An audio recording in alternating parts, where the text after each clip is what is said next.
Hey, this is Justin back with an engineer's perspective, and today I'll be doing a little comparison between these two tools. We've got the Leatherman Skeletool CX and the Victorinox Mechanic.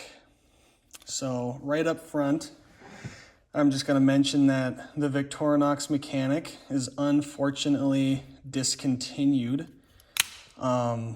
But so I picked this one up like new in box, but it wasn't from a dealer or anything.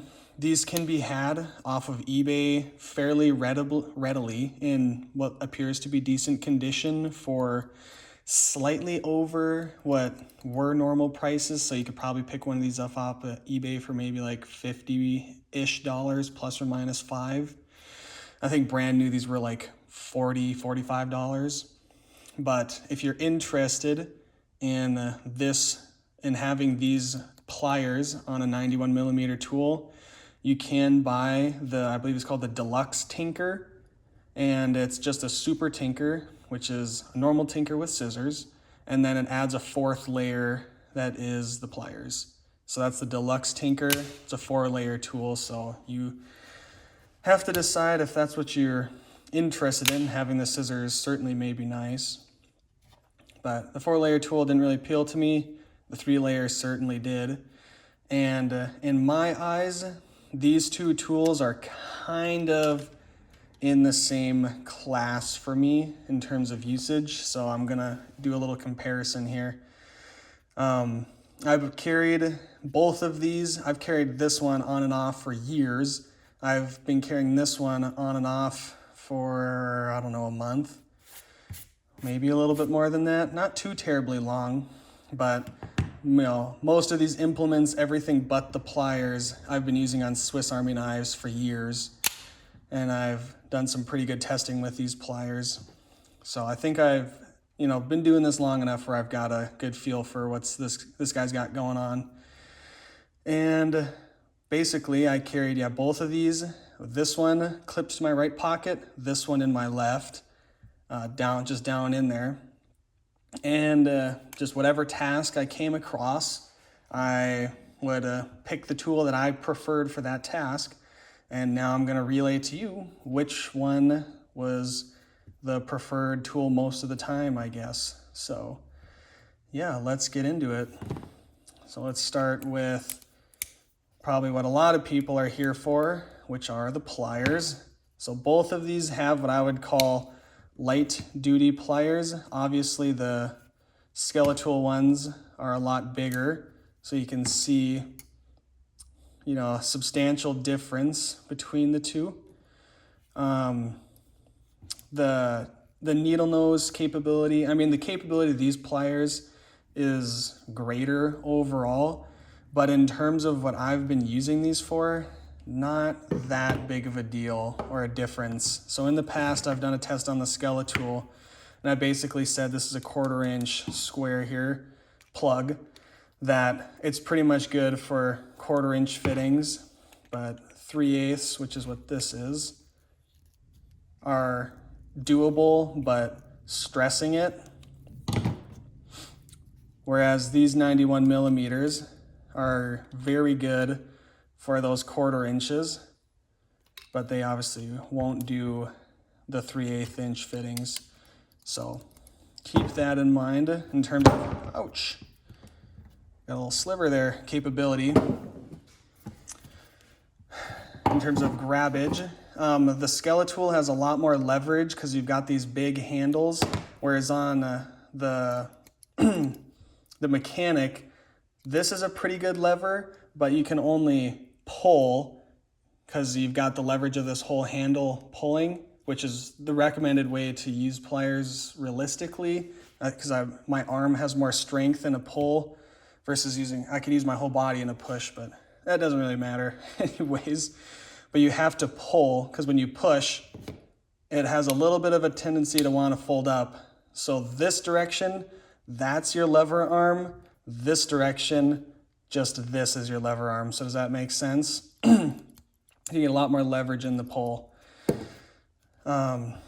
So because of all of that, the Skeletool pliers were definitely the preferred. I don't really care about the spring action. And one thing I do want to mention is that technically the Mechanic does have wire cutters right there. Do you see it right at the base? But they are tiny. They work, but they're tiny. And the wire cutters on the Skeletool are definitely worth that upgrade right there. And the funny thing is with that is the Mechanic actually has a wire crimper back here, which I did not use. So it's like, it has something that this doesn't have that would be nice for working with electrical stuff, but that wire cutter is just silly. So in terms of pliers, Skeletool, unsurprisingly, is the preferred due to the size, the longer, excuse me, the longer needle nose and the wire cutters included. These are very sturdy with that robust pin there. And in a pull, you can get decent leverage, but they're just not as good. I will say that the teeth in these are very deeply cut, and they are better at grabbing onto things and digging in than a Skeletool. But for the pliers, Skeletool is my preferred tool to use. Let's talk about the blades. This one is currently disgusting because I was using it to cut up pizza at a restaurant last night with the family. And there's the knife on the Skeletool. So they're really different. You've got, this is the CX, so it's 154 cm. It's probably 58 Rockwell is my guess based off of sharpening it. And it's a great blade, but it's more of a bruiser. You know, it's got a decent thick spine. It's very thick behind the edge. From the factory, it comes with a decent angle, about 16 degrees per side, I think. But this is more of a bruiser knife. One-handed accessible, more like EDC, like opening up boxes, or you could even like dig with it a little bit. Just rougher tasks. Whereas the Victorinox knife, and I guess I'll include the pen knife, could be used for lots of things, but for one, it's non-locking, whereas this is locking. And then it's not one-handed opening. So that was very limiting for me. So generally speaking, when I wanted to cut something quick, I would grab the Skeletool knife. But that said, the thing with this system is this one is so much thinner that there was tasks that I don't like using this thick knife for, and I would go straight to this one. So food is a really good point for things that I would use this knife on. Even things like cutting up paper, because I didn't have scissors on either of these ones. So like if I need to cut a straight cut, I'll just put paper on the edge of a desk, and I'll just put the knife on the edge of the desk and just draw it. Like if this was the edge of the desk, the paper would be hanging over and just go, whoosh. Works pretty good actually. Prefer this knife for that. And I'm a fan of the 2-knife system on Victorinox's. It's not always my preference because I'll carry a Pioneer that doesn't have the 2-knife system, or a Cadet, and the benefits of not having the second knife, clumsy hands, is worth it a lot of the times for me. But when I do have it, I enjoy it, because this knife I let get gunky, and then having this pen knife, I cut a lot of like hangnails that I had, my son had, and my wife had with this little pen knife. You can just get in there and just kind of, pop them off real easy with that nice little knife, and it stays sharp because I don't use it for, cutting up abrasive materials. So which blades do I prefer if I could only have one? It's a hard question. If I did not own a separate pocket knife, which I don't actually have any laying around here, I don't have any in my pockets, I've been carrying these. If I didn't have a separate one-handed locking pocket knife, man.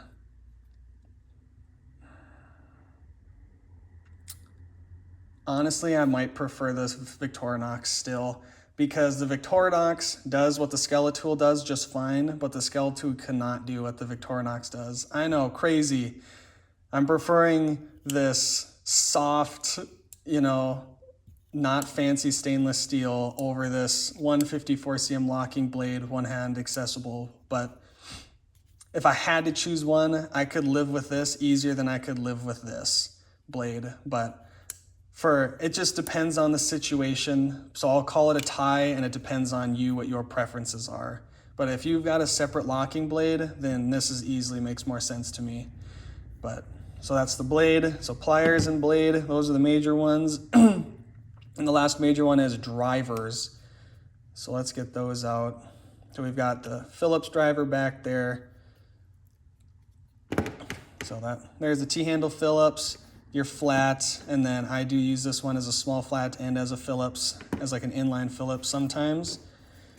And then the Skeletool has got this exchanger here that's locking, and it's number 1, number 2.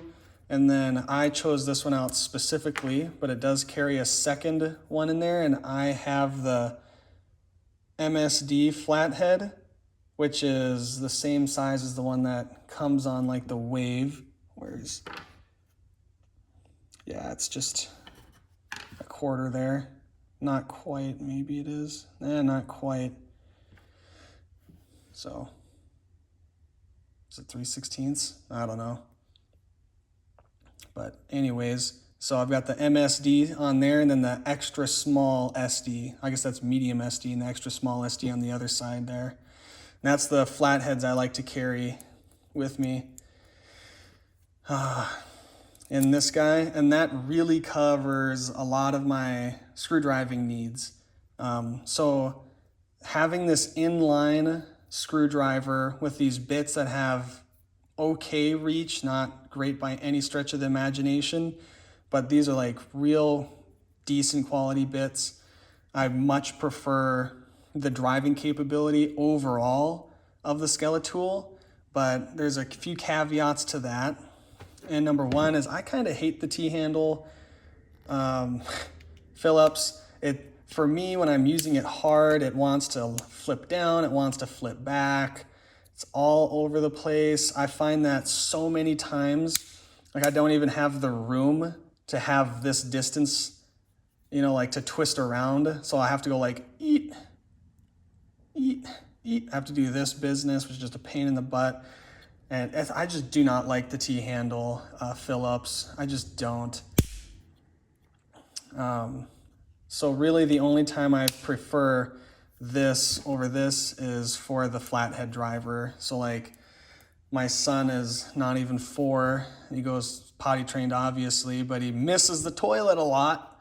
And every once in a while it really starts to smell like urine in the bathroom. So I gotta take the toilet seat cover off and take the little caps off of where you secure the toilet to the floor. I gotta scrub all up in there and clean everything off. And in that situation, I prefer the comfort of these nice round handles. It just feels so much more comfortable and refined. And the nice robust flathead, I prefer that over what is a very awkward handle. It jabs into your hand. It's got a weird curve. It can fold. It's not that big of a problem from my experience, but it can fold on you. In terms of flathead driving, I much prefer this guy. But in terms of Phillip driving, I suffer the non-ideality of the Skeletool. And that pretty much covers the bases for me. I never use this type of awl. I just don't like T-handle tools. I love the awl on the Pioneer. I use that thing all the time. I have never used this awl though. This particular one right here. I have used T-handle awls, but not this particular one. So overall, which one, if I could only pick one, is the better package for me? And well, the answer is the Skeletool, because it's got the better pliers, and I run into a lot more Phillips than I do flatheads. And though the knife isn't ideal, it's really easy to get around by also carrying, well, this is actually a jet setter, so it has no blade, but like a small Victorinox along with it. Or actually, you know what? Oh no, it's in my other shorts. Better make sure it doesn't go through the wash. I've been carrying a classic SDA locks in my little like coin pocket or watch pocket, and that gets me around not having the finer blade. So better pliers, better fill-ups, having the bit exchanger, and you can choose, you know, whatever you want to carry to suit your needs, and then it's easy to get around the knife blade issue. So, and then being able to clip it to your pocket just makes it so much more versatile overall. So I prefer the Skeletool over the mechanic. Honestly, I don't see myself carrying the mechanic very often. Every once in a while I will, on like a bike ride or something, if I just want like a backup tool. But it's cool to have, but it's not, doesn't fill the niches that I need better than the Skeletool or the other tools that I have.